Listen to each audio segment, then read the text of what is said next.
இதுல என்ன இல்லை, நாட்டியம் இருக்கு, பாடல் கற்றுக் கொடுக்குறாங்க, அதுவும் இல்லாம டிராயிங் கிளாஸ், வெஸ்டர்ன், அப்பப்பா இன்னும் என்னென்ன இருக்குன்னு எனக்கு இன்னும் தெரியல.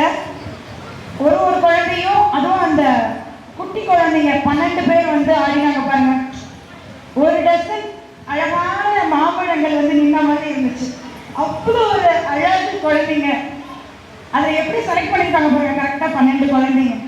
அவங்க தெரிஞ்சுதான் செலக்ட் பண்ணாங்களோ இல்லை கரெக்டாக அதுவே அமைஞ்சுதான் தெரியல. ரொம்ப பார்க்கறதுக்கு கண்கள் மகிழ்ச்சியா இருக்கு. குழந்தைங்க எப்பவுமே அவங்களோட ஆர்ட்லையும் சரி படிப்பையும் சரி அவங்க என்னமோ கரெக்டாக தான் இருக்காங்க. நம்ம பேரண்ட்ஸான நம்ம தான் கொஞ்சம் ஐயோ படிக்கணுமே, இவ்வளோ கஷ்டப்பட்டு குழந்தைங்க வந்துட்டு இருக்காங்க.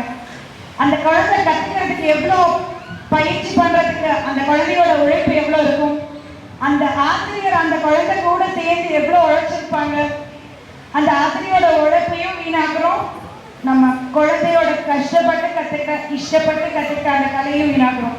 ஒரு 10th ஸ்டாண்டர்ட் வந்ததுக்கப்புறம் படிப்பை காரணம் காமிச்சு அப்படியே ஸ்டாப் பண்ணுறாங்க. அது ரொம்ப வருத்தமாக இருக்குது. ஒரு நடன ஆசிரியராக, இசை ஆசிரியராக எங்களுக்கு. ஸோ இந்த மேடையில் நிறைய பேரண்ட்ஸ் இருக்கீங்க. எங்களோட கைண்ட் ரெக்வஸ்ட் என்னன்னா, குழந்தைங்களுக்கு சப்போர்ட் பண்ணுங்க. அவங்க இந்த ஆர்ட்டை இஷ்டப்பட்டு கற்றுக்குறாங்க, அவங்களுக்கு எப்பவுமே சப்போர்ட் பண்ணுங்க. அவங்க வளர்ந்தாலும் அவங்களோட 10th அப்படி இருந்தாலும் சரி, 12th இருந்தாலும் சரி, மேடமும் வந்து எத்தனை டிகிரி வாங்கிப்பாங்க எல்லாருக்கும் தெரியும். ஸோ படிப்பு உடன் பிறந்தது அப்படிங்கிறத குழந்தைங்களுக்கு சொல்லி வளங்க. படிப்பையும் அவங்களோட ஆர்ட்டையும் கண்டிப்பாக போட்டு கன்ஃபியூஸ் பண்ணிக்காம அவங்கள நல்ல வழியில நீங்க ஒரு கையை பிடிச்சிங்கன்னா டீச்சர் ஒரு கை பிடிச்சு அவங்கள மேல மேல மேல கொண்டு வந்து கேட்பாங்க. அந்த குழந்தையும் நாளைக்கு உங்க தாமரை மேடம் மாதிரி பன்முக திறமை கொண்ட ஒரு அருமையான குழந்தையா வளரும். அது உங்களுக்கு பெருமை தானேங்க.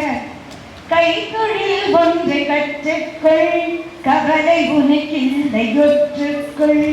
கை தொழில் ஒன்றை கற்றுக்கொள், கவலை உனக்கில்லை ஒற்றுக்கொள். இத்தொழில் எதுவும் தெரியாமல் இருப்பது உனக்கே தெரியாமோ. கை தொழில் ஒன்றை கற்றுக்கொள், கவலை உனக்கில்லை ஒற்றுக்கொள். கலைத்தொழில் நாங்கள் கற்கின்றோம், கவலை பல மறந்து வாழ்கின்றோம். கலைத்தொழில் நீங்கள் கற்றாலே கவலை பல மறந்து வாழ்வோமே என்று சொல்லி எனது உரையை இத்துடன் நிறைவு செய்கிறேன்.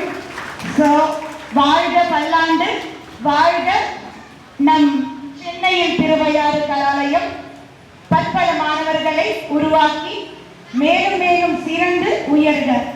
நன்றி.